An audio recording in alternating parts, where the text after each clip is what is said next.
ალიკა გითოლენდია ვალერიანის ძე. ბავშვობიდან მეძახონე რადგან ვარ გითოლენდია, გითოს ახლა ყველა გითოლენდიებს ბავშვობის მეცახელი აქვს გითო.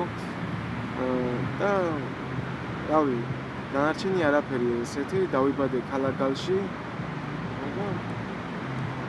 სკოლის დამთავრების შემდეგ 2002 წლის შემდეგ ჩავაბარე ფოთის უმაღლეს სასწავლებელში, სამართალმცოდნეობაში. დავამთავრე 2007 წელს, იმ წელსვე წავედი სამხედრო სამსახურში და იმის მერე სამხედრო სამსახურში. სამხედრო აკადემიაში დავით აღმაშენებლის სახელობის სამხედრო აკადემიაში. ჩვენ ვართ ცუდი ბიჭები, რომლებიც ერთი სიყვარულის დასაცავად გვიწევს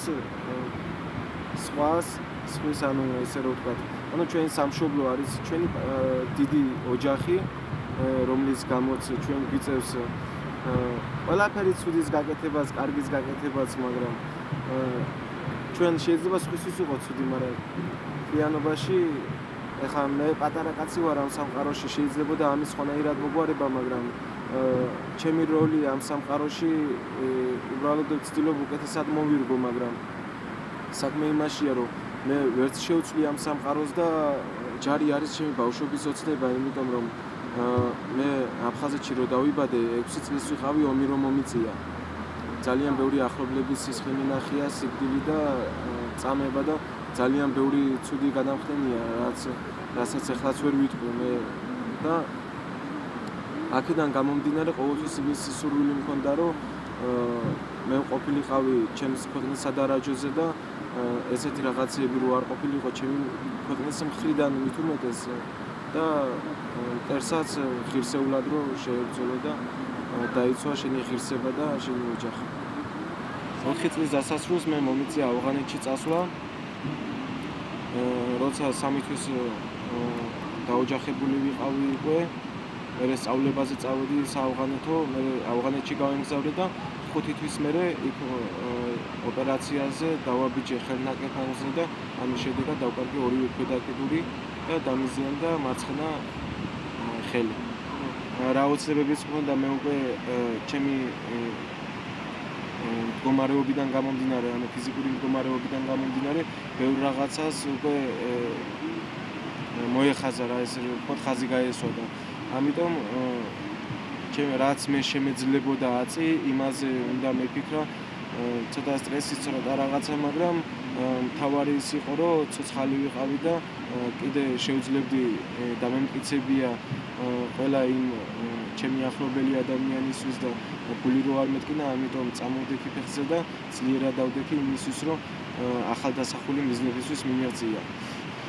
ბევრი მეგობრები შევიძინე, ძალიან ბევრს ანუ ისწავლი, ანუ ერთმანეთისგან ყველა ერთმანეთს სტიმულს ვაძლევთ ცხოვრების ბევრი მე პირადად არა, მაგრამ ბევრს აქვს ხელი ჩაქნეული რაღაცა, ბევრ ჩაკეტილობა ჭირს, მაგრამ უნდა დაინახონ ადამიანები, რომლებიც თავიანთ თავზე უფრო მძიმე პირობებში არიან, მაგრამ მაინც უმკლავდებიან და ამისი კომპლექსი არ უნდა გქონდეს და ყველანაირად რომ გავუმკლავდეთ იმ პრობლემებს და იმ ბარიერებს, რომელიც წინ დაბოლების სახით არის და დისკომფორტები ყოფილა რაღაცა მონაკვეთები, თორემ ეხლა ჩაკეტულობა და ამისთვის სტრესული მოვლენა არა, უბრალოდ ყოფილა შემთხვევა, რომ მივდიოდი, აი უყურე და რაღაცა და ეს უკვე მეც უკვე შეჩეული ვარ და უბრალოდ სხვანაირ კურიოზული თვალით უყურებდი.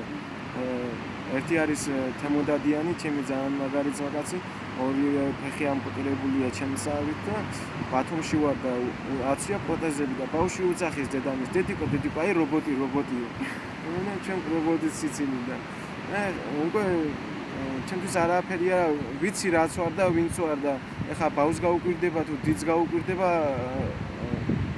იმას ვფიქრობ, რომ მეც ალბათ გამიკვირდებოდა ეს ვფიქრობ და არანაირი საგანგაშო ის არ არის. მე ერთ ადგილზე გაჩერება არ შემიძლია, ძალიან ხშირად მოძრაობ, მანქანა მყავს და აი გუშინ წინ ჩამოვედი, გუშინ გურიიდან დღეს ბორჯომში სხვათა შორის წელს მეორეჯერ ვარ. ჯომარდობაზე ვიყავი, მონაწილეობა მიიღეთ, ძალიან მაგრად გავერთეთ და აი ვიგიჟეთ ესე რომ ვთქვათ. იმიტომ რომ მანქანა არის ახლა აი ესე რომ ვთქვათ ჩემი ფეხი და რა ვიცი ძალიან მეხმარება ჩემთვის არის არა მარტო საჭირო, არამედ ძალიან აუცილებელი რაღაცა არის ჩემთვის მანქანა. აი თბილისში ხშირად დავდივარ რაღაცა ხან საქმეებზე, ხან რაღაცა გურიაში, სამეგრელოში. ხშირად დავდივარ მაგალითად აი მარტვილშიც ახლა რაც ავფეთქდი იმის მერე ძალიან ბევრ ტურნირებზე დავდივარ უცხოეთში უფრო ვიდრე საქართველოში. ახლა ფარიკაობაზე დავდიოდი და კანადა, ჩინეთი, გერმანიაში ველოსიპედის შეჯიბში ვიყავი კიდე სამჯერ.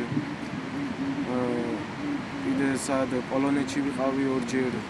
კომფორტის მხრივ ახლა თუ იმას გავითვალისწინებთ, რომ ქალაქში და ქვეყანაში უცხოეთში თითქმის ყველგან ადაპტირებული არის აი ჩვენნაირი ადამიანებისთვის, მაგრამ ახლა დღესდღეობით რო უყურებ რაღაცეების გამოსწორების გზაზე დგას, იმიტომ რომ ბევრი ნახულობ რომ მაღაზიებია, სუპერმარკეტებია, ბანკებია რაღაცა აკეთებენ პანდუსებს, მაგრამ ბევრს ეგ შეცდომა აქვს, რომ გრადუსული იმაში ცდება რა, ძალიან დახილობაა და ფაქტიურად ვეღარ ავდივართ, ვეღარ ვიყენებთ, მაგრამ ეს ნელ-ნელა დაიხვეწება.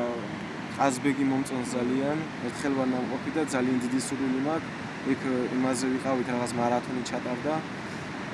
მაგაში მივიღეთ დაჭრილმა ბიჭებმა მონაწილეობა, მაშინ ნახე და აი სურვილი მაქვს, რომ ჩემი ოჯახით რო წავიდე და ერთი კვირა მაინც დავტყვე იქაურობით.